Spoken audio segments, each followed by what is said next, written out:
तो जीएचएमसी पर किसका कब्जा होगा? क्या बीजेपी ने जो हाई प्रोफाइल प्रचार किया वो काम करेगा या फिर टीआरएस एक बार फिर से उस पर काबिज होगी या एमआईएम भी कोई कमाल कर सकती है? इस पर बातचीत करने के लिए हमारे साथ दो खास मेहमान हैं। हमारे साथ राजा सिंह हैं जो बीजेपी के एमपी हैं, माफ कीजिएगा बीजेपी के एमएलए हैं तेलंगाना से। बहुत बहुत स्वागत है आपका। इसके अलावा सईदुल कादरी हैं एमआईएम के सपोर्टर, वो भी हमारे साथ हैं। हमारे संवाददाता टी राघवन भी इस वक्त हमारे साथ जुड़ चुके हैं। इससे पहले की बातचीत की हम शुरुआत करें, एक बार अपडेट आपको दे दें।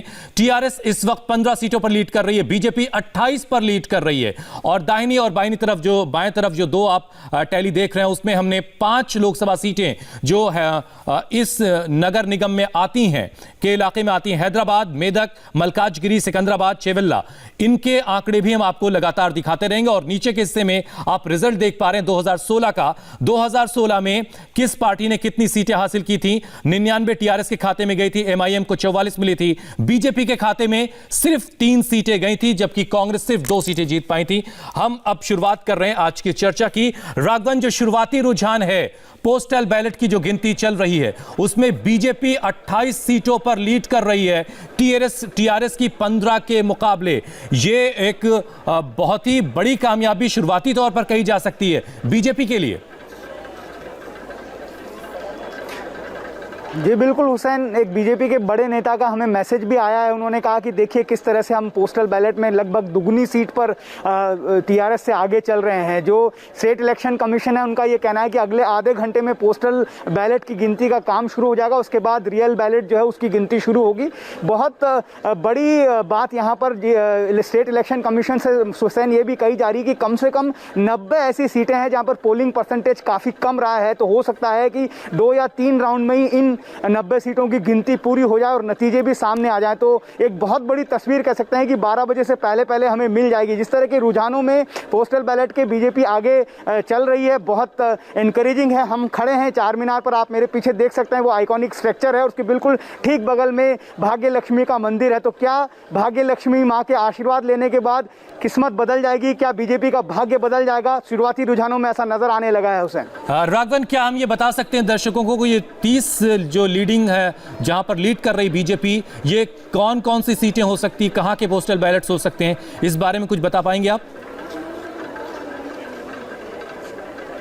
जी देखिए, 30 डिविजन्स में इस पूरे काउंटिंग को इलेक्शन कमिश्नर ने बांटा है। 30 डिविजन्स के अंदर 150 वार्ड आते हैं और ये 30 डिविजन्स जो है जिस तरह की हमने लोकसभा के परिप्रेक्ष्य में उसको दिखाने की कोशिश की है, वो 30 डिविजन जो है वो हर लोकसभा के अंतर्गत आते हैं। तो अभी ये कहा जा सकता है कि ओवरऑल पोस्टल बैलेट के अलग अलग इलाकों से पोस्टल बैलेट जो पहुंचे होंगे उनकी गिनती भी चल रही है और ये ओवरऑल है, इसलिए हम ये अभी नहीं बता पाएंगे, लेकिन कुछ वक्त के बाद तस्वीर साफ होगी। लेकिन एक बार फिर से हम अपडेट कर दें दर्शकों को, 150 में से 45 सीटों के रुझान आए हैं जिसमें से 30 पर बीजेपी लीड कर रही है और 15 पर टीआरएस। एमआईएम का भी खाता नहीं खुला है, कांग्रेस भी अभी 0 पर ही है। हमारे साथ राजा सिंह साहब हैं जो बीजेपी के एमएलए हैं तेलंगाना से, वो इस वक्त हमारे साथ जुड़े हुए हैं। राजा जी, पहले तो आपके लिए खुशखबरी आ रही है, 30 पर लीड कर रहे हैं आप। आपको लग रहा है कि जो धुआंधार प्रचार किया गया इस बार, एक निगम चुनाव को इतना बड़ा कर दिया गया कि राष्ट्रीय चुनाव के तौर पर जैसे वो दिखने लगा, तो क्या आपको लग रहा है कि वो सारी चीजों ने काम किया है?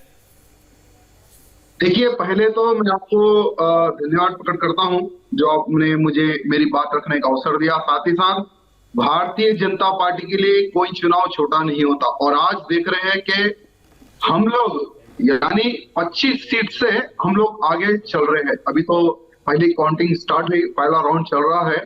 इस पहले राउंड में ही हम लोग जो 25 सीटों पर हम आगे चल रहे हैं। मुझे विश्वास है कि जनता ने धोखेबाजों को धोखा दिया और सत्य में जो विकास कर सकते हैं उनको चुना और भारतीय जनता पार्टी पे विश्वास करके भारतीय जनता पार्टी को जो उन्होंने वोट दिया है, मैं जनता को भी हृदय से धन्यवाद प्रकट करूंगा। और मुझे विश्वास है कि शाम तक जब फाइनल जब रिजल्ट आएगा तो भारतीय जनता पार्टी का मेयर बनेगा, ये मुझे विश्वास है। ये दावा आप लोग शुरुआत से कर रहे हैं, लेकिन नतीजे जब आएंगे तब वो तस्वीर साफ होगी। लेकिन रुझान में फिलहाल आप आगे चल रहे हैं, इस बात पर कम से कम आप खुश हो सकते हैं। हमारे साथ सईदुल कादरी साहब भी हैं, एमआईएम के सपोर्टर हैं। कादरी साहब, खाता नहीं खुला है, इस पर आपसे जवाब लूं उससे पहले एक छोटा सा ब्रेक, फौरन लौट रहे हैं इसी बड़ी खबर पर।